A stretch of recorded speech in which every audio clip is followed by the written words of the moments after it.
President Dwight D. Eisenhower tried to dismiss the Russians' small ball in the air as an insignificant achievement, but the American people knew better. Sputnik, some experts declared, was nothing less than a technological declaration of war. The Russians had won the first battle, but the space race was just getting started. The Sputnik Age. For the third time in the century, the United States found itself falling behind other countries technologically during a period of international tension. On the cusp of World War I, the country didn't have enough airplanes, so the government created the National Advisory Committee for Aeronautics. At the start of World War II, America's aircraft industry lagged behind Germany's, but during the war it surged in global dominance. Now the threat came from the Soviet Union.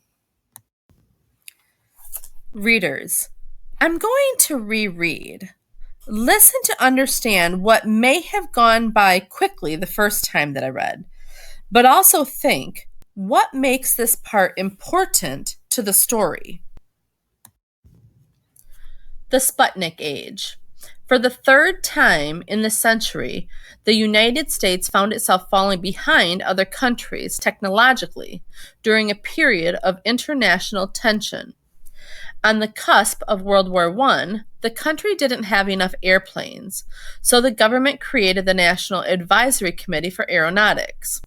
At the start of World War II, America's aircraft industry lagged behind Germany's, but during the war it surged to global dominance.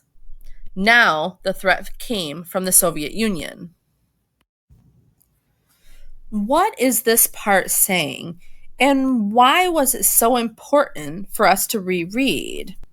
Pause the video and jot your thinking in your reading notebook.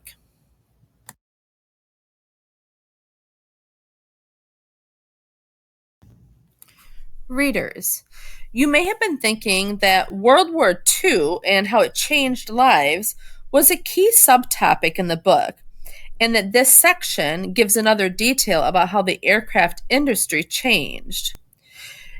Also, there's a new problem in the book, that the United States is worried about threats from the Soviet Union, which we heard about a little earlier. I'm going to read on. Keep listening to where it would help to reread. This time, will you especially think about places where you're reminded of another part we've read before? We can go back to reread earlier in the book if that happens. It wasn't just Sputnik. The Soviet Union had missiles, perhaps hundreds of them, with the power to reach U.S. cities and deliver nuclear bombs. A new term began to make the rounds in policy circles, the press, and private conversations: the missile gap.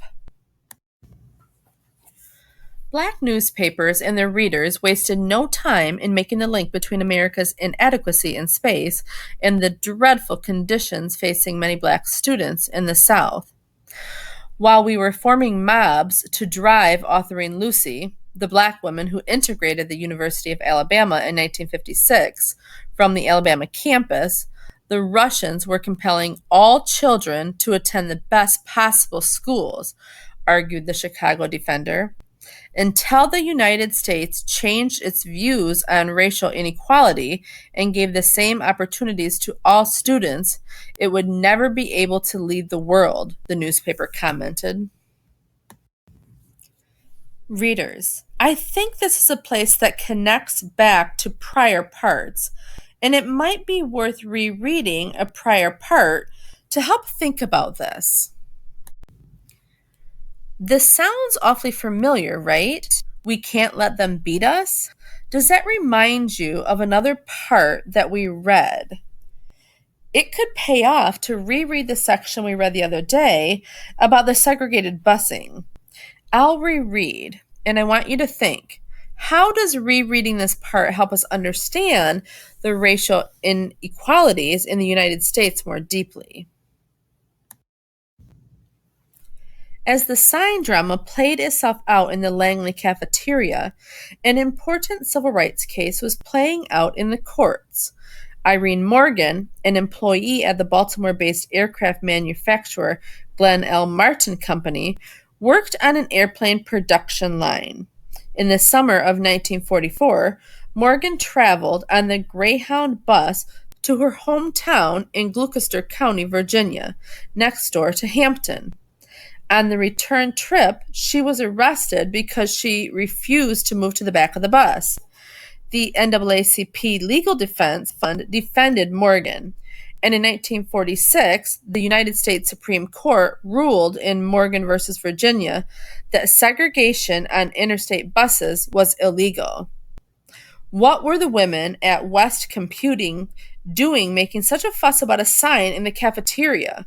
Outside Langley, serious civil rights battles were being fought on the streets and in the courts. Readers, how did rereading this passage affect your thinking about the racial inequalities in the United States?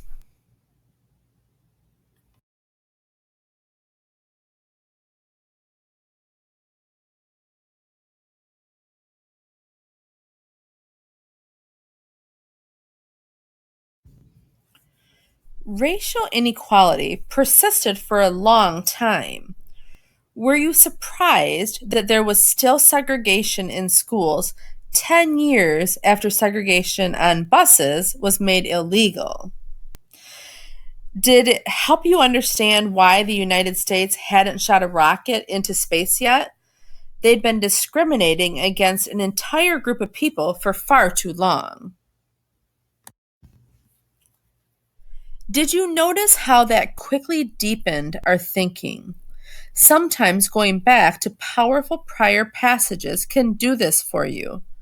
Sometimes immediately rereading something you've just read can do this. Remember that rereading is a simple strategy that can accomplish a lot.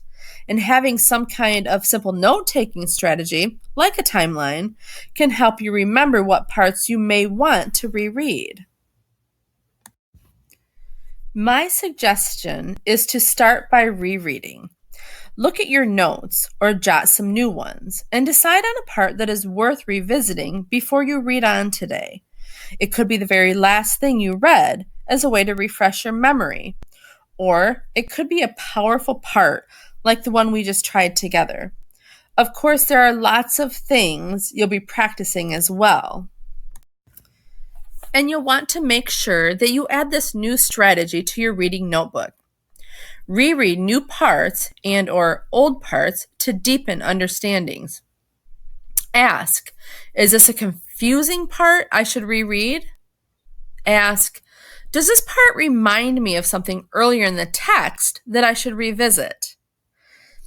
Ask, is this part really important and I should reread to get the most out of it? Then when you're ready, go back to the lesson platform for your next activity. Off you go.